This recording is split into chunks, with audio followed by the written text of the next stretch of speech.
Hey guys, Hunter Topper here, and today we're going to talk about what is a Facebook pixel and how to use it.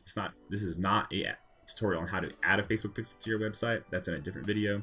This is simply once you have the pixel up and running and you've had it up for like, a week, 30 days, 60, 90 days.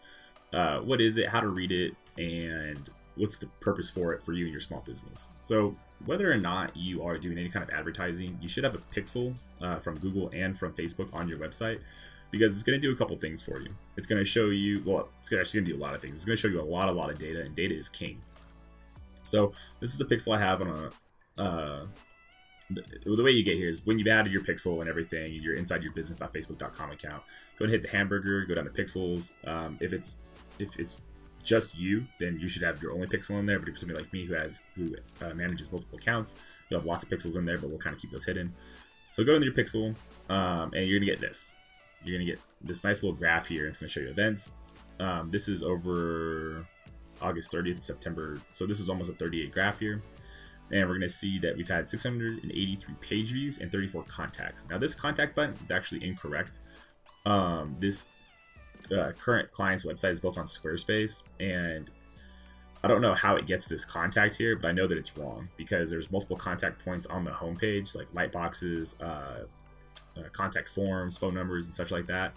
And I know from looking at the Squarespace analytics that this is incorrect. It's actually much higher than this. So I don't know what number that is. But if you do set it up inside Facebook, you can get a lot of different data points. You get contact, add to cart. You can see when people hit a call button or submit a form and stuff like that.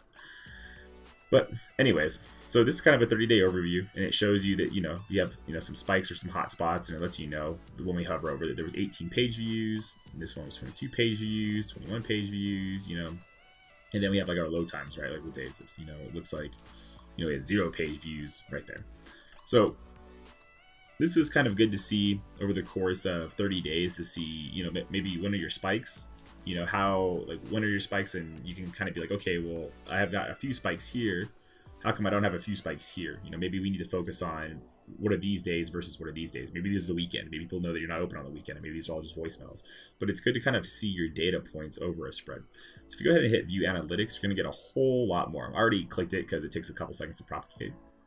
So anyways, from your side here, there's a whole lot going on, and there's a lot of good information for local businesses. Again, even if you're not doing advertising, it's still good to know who and where your customers are coming from and what they're doing and stuff like that. So the pixel is going to allow you to know that, so this is the past 28 days, 207 new people have visited this website in the last 30 days that have not been here in the last, I think the pixel tracks for 90 days is what it can do. So there's 207 new people over the last 90 days, which is a 1% increase from their last 30 days, I guess. Unique users are 223. I don't know how you get 207 new users but 223 unique ones. I don't really look for retention unless it's page by page basis.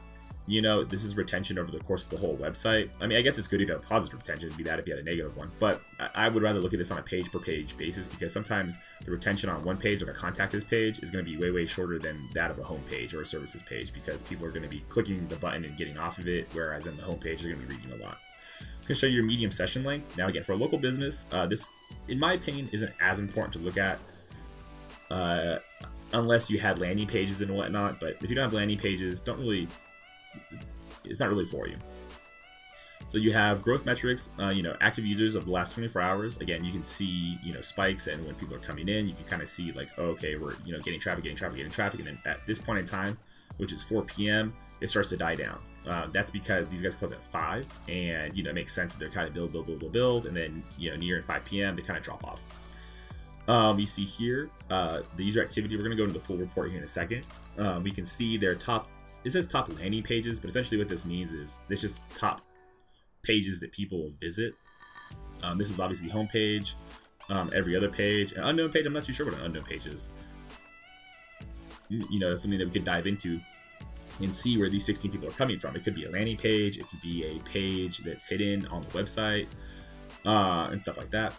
And then it'll kind of give you a brief traffic source. So again, if you're a local business and maybe you're not using Google Webmaster Tools and for SEO and stuff like I am, this is a good thing to have on your website, because then you don't it's just a little bit less headache than Google. The Google Webmaster Tools is a whole lot more information, and it's a whole lot more of a headache if you're just starting out looking at the data for your local company.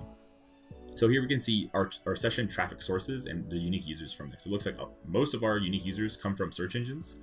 36 come from direct. Now this could be an ad, or this could be like a link on somebody's page. It's like it could be like their Instagram account.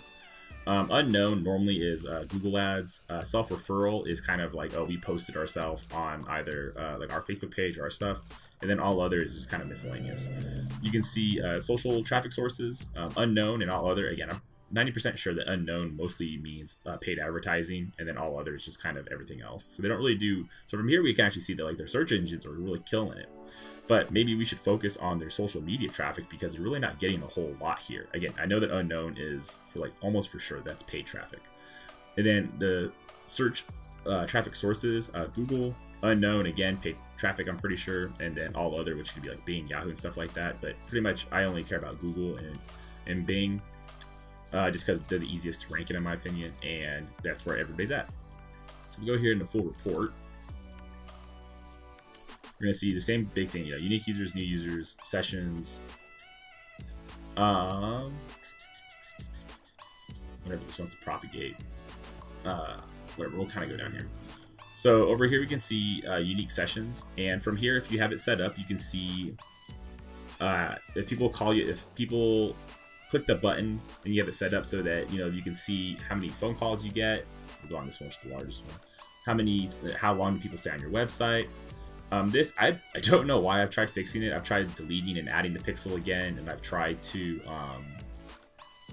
I don't know, I've tried to fix this. This is the only client that it does this for, where basically it doesn't know the age or the gender of anybody.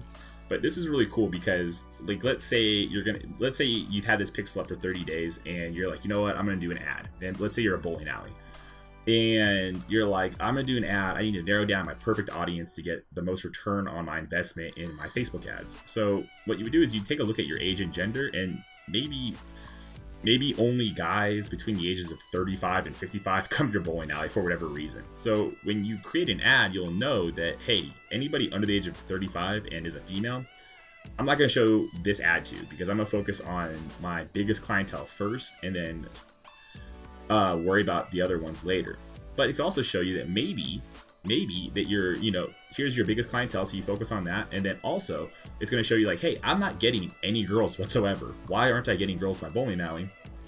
I need to maybe make a ladies night. I need to do something, if you're a woman, or, if you're a guy, bring your girl in for half off. You create an ad based on your, it's like the 80-20 rule, right? Like focus on what you have, and then, focus on the other things later, so focus on the guys and getting the guys in on your constant basis, and then worry about that. Now, there's a whole lot of other stuff here. You can, if you have like an e-com store, this is not an e-com store, so I'm not going to go into this. You can go to revenue and see how well your revenue is doing. If you have lots of custom funnels set up, you can go here and set those up. I've never done retention, never done cohorts, never done breakdowns, never done journeys, percentiles, events. Events, actually, I do. Event debugging, overlap. I've never done any of these. Reason being is just because for a local business, you're really worried about how many unique users and new users are you getting to your website every single month, and are you converting them? It's like, if you're getting 207 new users to your website every single month, are you getting at least 10% of this? Are 20 people at least walking through your door every single month? And if not, we need to figure out why. So yeah, that's kind of a brief overview on how to look at a pixel and how to kind of look at the data points and everything. If you have any questions, go ahead and leave them in the comments. But anyways, catch you guys later. Bye.